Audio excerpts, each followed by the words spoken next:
BFM Business, BFM Patrimoine, la polémique. Nicolas Dose en plateau. Bonjour Nicolas. Bonjour. Où va l'inflation? Que doit faire la BCE? François Villeroy de Galhos s'est exprimé hier devant le Peterson Institute, c'est à Washington. Qu'est-ce qu'il a déclaré, le gouverneur de la Banque de France? En un mot, il a déclaré qu'il y avait eu le sprint et que maintenant on entrait dans la course de fond. Vous voyez ce que je veux dire? Le sprint, les hausses de taux répétées à marche forcée 2022 et que désormais les choses seraient différentes. La course de fond, ça veut dire que ça court toujours. Voilà, ce qu'il nous dit dans le détail, c'est qu'il considère que l'inflation a changé de nature, que l'inflation désormais s'est élargie et qu'elle s'est installée. Et il dit c'est ce pourquoi les banques de France, c'est ce contre quoi les banques centrales, Banque de France et autres, doivent et peuvent lutter. Sous-entendu, l'arme des taux face à l'inflation d'aujourd'hui commence à être efficace. Parce que l'arme des taux, quand on manquait de barils de pétrole ou de mètres cubes de gaz, c'est sûr que c'était pas la même chose. Et il ajoute quand même que selon lui, le gros de la hausse des taux est passé. Mais le gros de la hausse, ça veut dire qu'il peut rester de la hausse. Alors vous avez la même thématique, et là on durcit un peu le ton avec le vice-président de la BCE, Luis de Guindos, qui nous dit clairement que lui, il met en avant l'inflation sous-jacente. C'est-à-dire l'inflation où vous retirez justement tout ce qui est volatile, le gaz par exemple, l'électricité, et il dit cette inflation sous-jacente, eh bien elle est quand même très difficile à maîtriser. Et c'est vrai que même si l'indice des prix global a tendance un peu à se stabiliser, voire décélérer, la sous-jacente elle est bel et bien là. Et il réitère ce qu'a dit Christine Lagarde, notre objectif de 2%, c'est toujours le même et il faut y revenir. Et alors là, le ton se durcit franchement.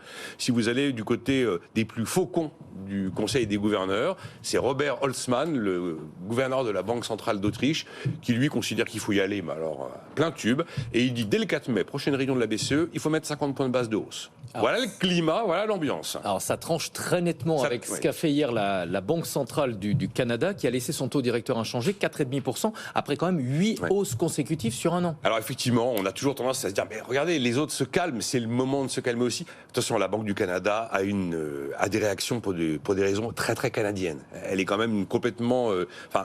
elle est inféodée à l'économie des États-Unis. D'abord, l'inflation au Canada, en février, elle est retombée à 5,2%. Et là, maintenant, la Banque du Canada nous dit texto que mi-2023, c'est-à-dire là, maintenant, on retrouve les 3% d'inflation. Donc, on peut considérer que peut-être que l'inflation canadienne n'a rien à voir avec celle que nous connaissons. Et puis, il y a les États-Unis, vous en parliez à l'instant, je crois, risque de ralentissement de la consommation. Ouais. Enfin, il y a un ralentissement de l'activité américaine qui est en train de se dessiner. C'est le premier partenaire du Canada. Le Canada n'a pas envie de mettre de l'huile sur le feu. Puis, ils sont quand même très sensibles au fait que ça secoue un petit peu sur le secteur bancaire.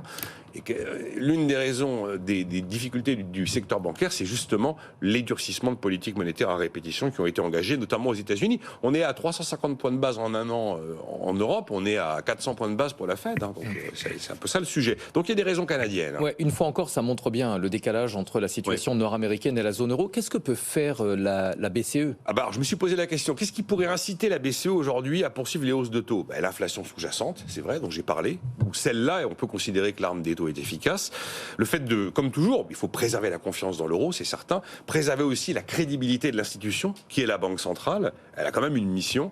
Il faut aussi contenir les anticipations d'inflation, c'est quelque chose qui peut l'inciter à continuer à durcir un peu sa politique monétaire, même si objectivement les anticipations d'inflation ne sont pas dramatiques.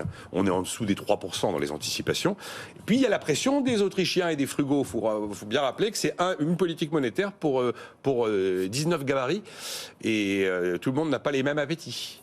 Voilà. Après, ce qui pourrait inciter la BCE à la mesure, c'est quand même le risque de récession, qui est assez réel en Allemagne. Il n'est pas là chez nous, mais en Allemagne, il existe toujours. Il a été confirmé par les dernières prévisions du FMI.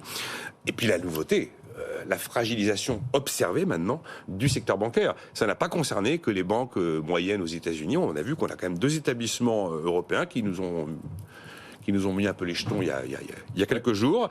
Et puis le ralentissement du marché de l'immobilier. Il ne faut pas le négliger parce qu'il se confirme, il est fort. Le bâtiment aussi, la Fédération française du bâtiment nous a dit hier que le ralentissement du bâtiment était tel qu'il craignait 100 000 suppressions d'emplois d'ici à 2025 dans le secteur. Donc le scénario probable, c'est 2-3 hausses de taux chaque fois de 25 points de base. On arrive à 3,75%. Un statu quo plutôt prolongé, on va dire 2 ans. Voilà.